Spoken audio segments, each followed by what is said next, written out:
Hi, it's Paul from Wicked Acorn. This is Fletcher Moss Park, and that's a story in itself.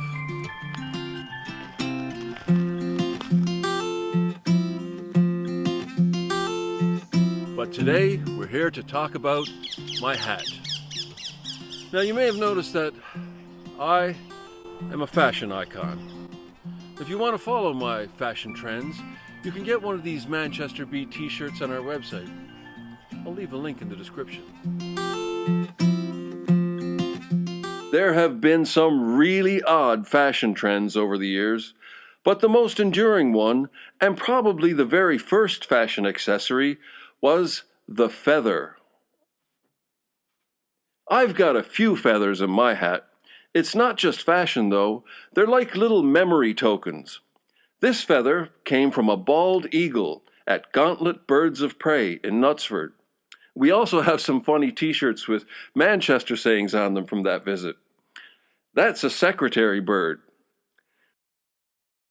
This one I was given at a New Year's Eve party, 2020. I think of it as my bad luck feather.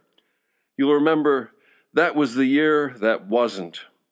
I think it's probably just a chicken feather or something.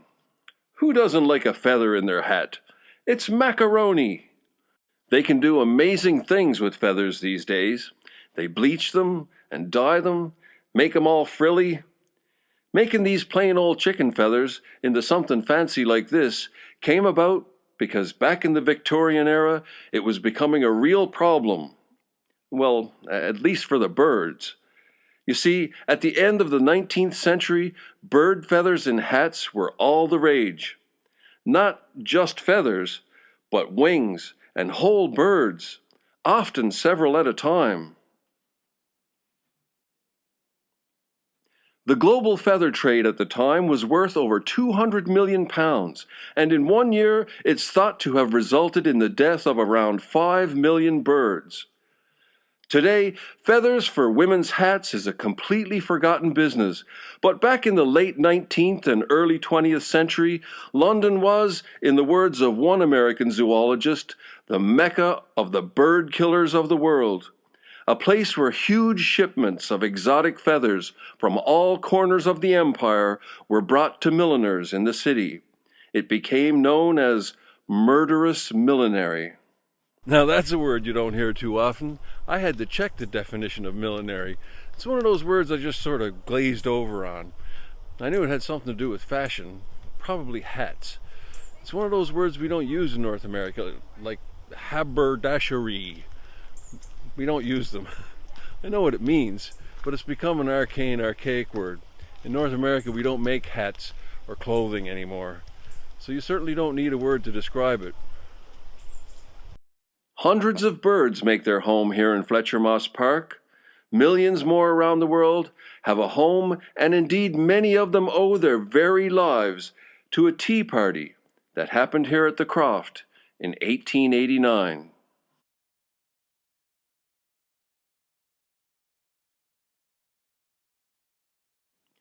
From the 1870s to the 1920s, the use of feathers in ladies' hats was driving birds such as little egrets, great crested grebes, and birds of paradise towards extinction.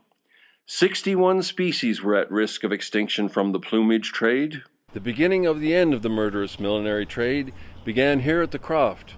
One day in 1889, Emily Williamson invited her friends to tea at her home here in Fletcher Moss Park. Emily Williamson's concern started with an English species, the great crested grebe. It was a milliner's favorite. The great crested grebe is a delightfully elegant water bird with ornate head plumes that almost led to its extinction in the UK. It was being hunted for its feathers. Sickened by the slaughter of exotic birds for their feathers, Emily was determined to halt the cruel plumage trade. Emily wasn't allowed into the British Ornithologists' Union. That was an organization exclusive to men at the time.